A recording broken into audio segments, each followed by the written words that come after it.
कल्पना कीजिए एक ऐसी दुनिया की जहां विदेशी परजीवी मानव शरीर में प्रवेश कर उन्हें भयानक शिकारी बना देते हैं। शिनिची का अनुसरण करें, जो इन डरावने जीवों से लड़ते हुए अपनी मानवता को बनाए रखने के लिए संघर्ष करता है। फिल्म पैरासाइट की शुरुआत समुद्र से शहर की ओर बढ़ते रहस्यमयी एलियन जीवों से होती है। एक रात एक सोया हुआ आदमी तब परेशान हो जाता है जब इनमें से एक पैरासाइट उसके कान में घुस जाता है। जलन के बावजूद वह वापस सो जाता है। इस बीच एक युवा लड़का शिनिची अपने हेडफोन के साथ संगीत सुन रहा है। एक पैरासाइट उसके कान में घुसने की कोशिश करता है, लेकिन असफल रहता है। फिर यह उसकी नाक की ओर बढ़ता है, जिससे खुजली होती है। शिनिची सोचता है कि यह कोई कीड़ा है और इसे हटाने की कोशिश करता है। पैरासाइट फिर उसके हाथ में कट लगाकर उसकी त्वचा के नीचे घुस जाता है।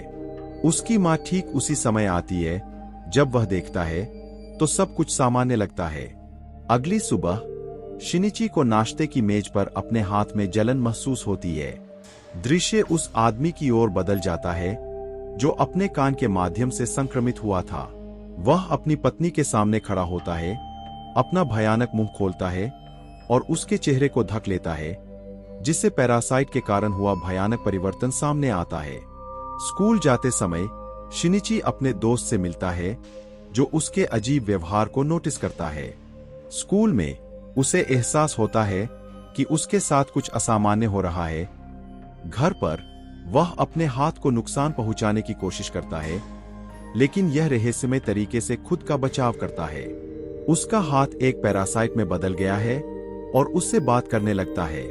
इस पैरासाइट का नाम मिगी है, जो शिनिची की किताबें पढ़ता है और उसका लैपटॉप इस्तेमाल करता है, जिससे मानव जीवन में उसकी गहरी रुचि दिखाई देती है। मिगी बताता है कि वह शिनिची को पूरी तरह से संक्रमित नहीं कर सका और अब उसके दाहिने हाथ में ही सीमित है। वह शिनिची से अनुरोध करता है कि उसे न काटे, यह वादा करते हुए कि जब तक वह उसका मनोरंजन करेगा, वह उसे नुकसान नहीं पहुंचाएगा।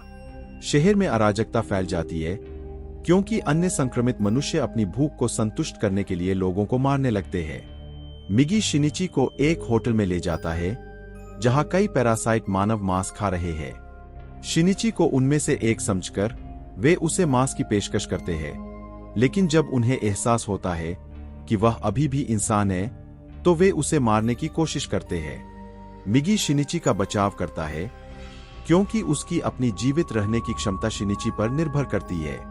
रहस्यमयी हत्याओं के बारे में समाचार फैलते हैं, लेकिन कोई भी कारण नहीं जानता। शिनिची मिगी से पूछता है कि वह अपने साथी पैरासाइट्स को मनुष्यों को मारने से क्यों नहीं रोकता। मिगी जवाब देता है कि उनके कार्यों की तुलना मनुष्यों के सब्जियां और जानवर खाने से करते हुए, यह तर्क देते हुए कि यह सिर्फ उनके जीवित रहने का तरीका है।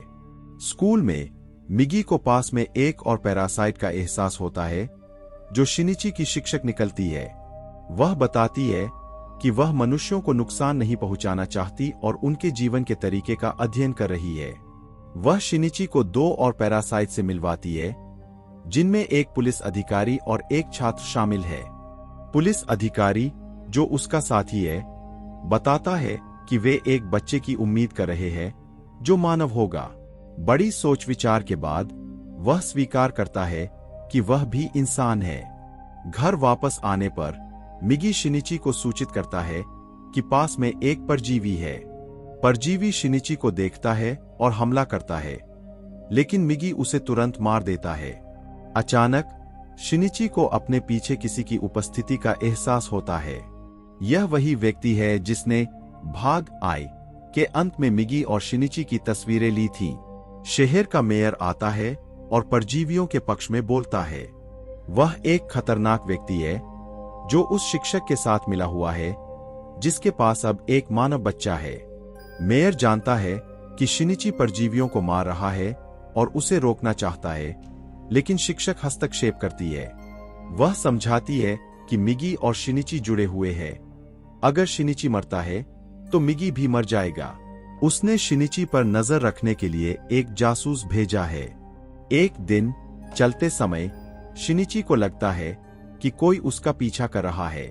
जासूस उसे पुलिस के सामने खुद को प्रकट करने का सुझाव देता है, लेकिन शिनिची मना कर देता है, यह जानते हुए कि पुलिस में परजीवी घुसे हुए हैं। वह शिक्षक का सामना करता है और पूछता है कि वे अपने कार्यों को क्यों नहीं रोकते। वह जवाब देती है कि परजीवी अभी भी इंसानों को खाना सीख रहे हैं और अंततः उन्हें मारना बंद कर देंगे। शिनिची जासूस को चेतावनी देता है कि शिक्षक खतरनाक है, लेकिन जासूस उस पर विश्वास नहीं करता। अगले दिन जासूस मेयर से मिलने जाता है ताकि शिनिची के दावों की पुष्टि कर सके। वह मेयर के कमरे में एक ऑडियो टेप लगाता है। जब मेयर इसे खोजता है तो वह जासूस की हत्या का आदेश देता है और उसके घर पर एक परजीवी भेजता है।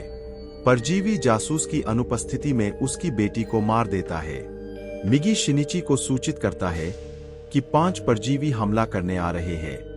वे एक ऐसे व्यक्ति का सामना करते हैं जो 5 परजीवियों का मिश्रण है। मिगी और शिनिची एक परजीवी को मारने में सफल होते हैं, लेकिन बाकी 4 जीवित रहते हैं और लड़ाई जारी रखते हैं। शिक्षक मेयर का सामना करती है, नाराज होकर कि उसने शिनिची और जासूस पर परजीवी भेजे, जबकि उसने ऐसा करने का आदेश नहीं दिया था। मेयर को एहसास होता है कि शिक्षक मां बनने के बाद मानव भावनाओं का विकास कर रही है और उसे मारने के लिए 3 परजीवी भेजता है। खतरे को भांपते हुए शिक्षक उन्हें एक कार पार्क में ले जाती है और उन्हें हरा देती है।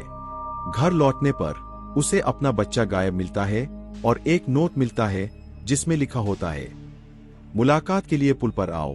अपनी बेटी की मौत का बदला लेने के लिए यह नोट छोड़ता है। शिक्षक और शिनिची पुल पर जाते हैं। शिनिची जासूस से कहता है कि बच्चे को मारने से उसे शांति नहीं मिलेगी क्योंकि बच्चा इंसान है।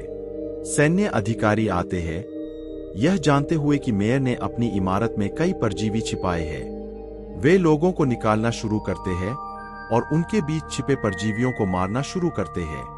यह दृश्य मेयर के एक शक्तिशाली भाषण से शुरू होता है, जिसमें वह घोषणा करते हैं कि परजीवियों को बिना कारण नष्ट करने के लिए असली राक्षस इंसान है। वहां मौजूद सैन्य अधिकारी उन पर निशाना साधते हैं। जैसे ही अधिकारी मुड़ते हैं, वे एक ऐसे व्यक्ति को देखते हैं। कई बार गोली लगने के बावजूद वह व्यक्ति सुरक्षित रहता है। एक जासूस एक बच्चे को किनारे से फेंकने की कोशिश करता है। वह अपना हाथ जासूस के शरीर में घुसा देती है, जिससे उसकी असली पहचान सामने आ जाती है। पुलिस उस पर लगातार गोली चलाती है।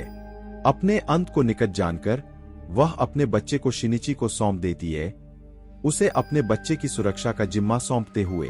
वह गोली लगने से मर जाती है और यह क्षण शिनिची को उसकी अपनी मां की याद दिलाता है, जिससे उसके भीतर गहरे मानवीय भावनाएं जाग उठती है।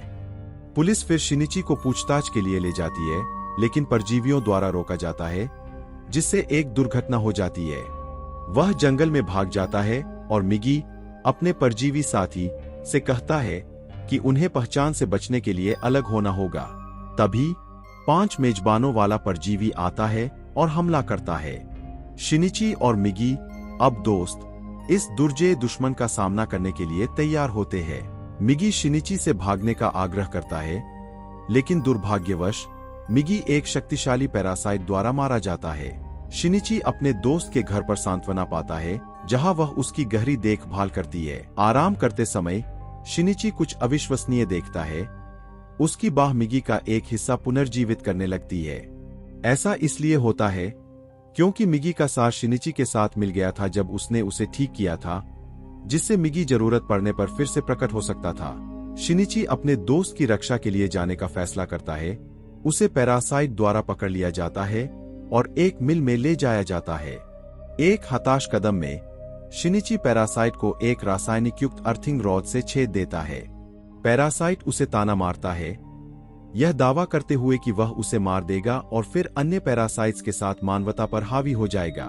जैसे ही शिनिची मारा जाने वाला होता है, मिगी उसके हाथ के रूप में पुनर्जीवित हो जाता है और पैरासाइट पर हमला करता है।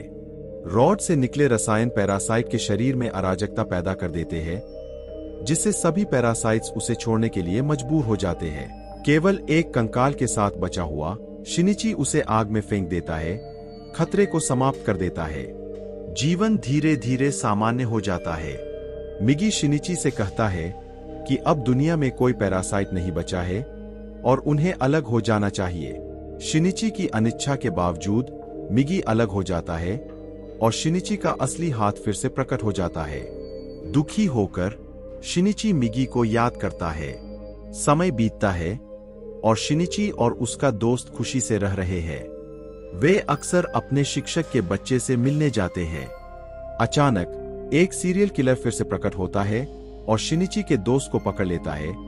फुसफुसाते हुए कहता है कि असली राक्षस इंसान है। वह बहादुरी से जवाब देती है कि वह असली राक्षस है क्योंकि उसने लोगों को मारा है। लेकिन शिनिची उसे बचाने के लिए दौड़ता है, समय पर अपना हाथ बढ़ाता है। वह महसूस करता है कि मिगी ने एक बार फिर उसकी मदद की है। फिल्म इस नाटकीय बचाव के साथ समाप्त होती है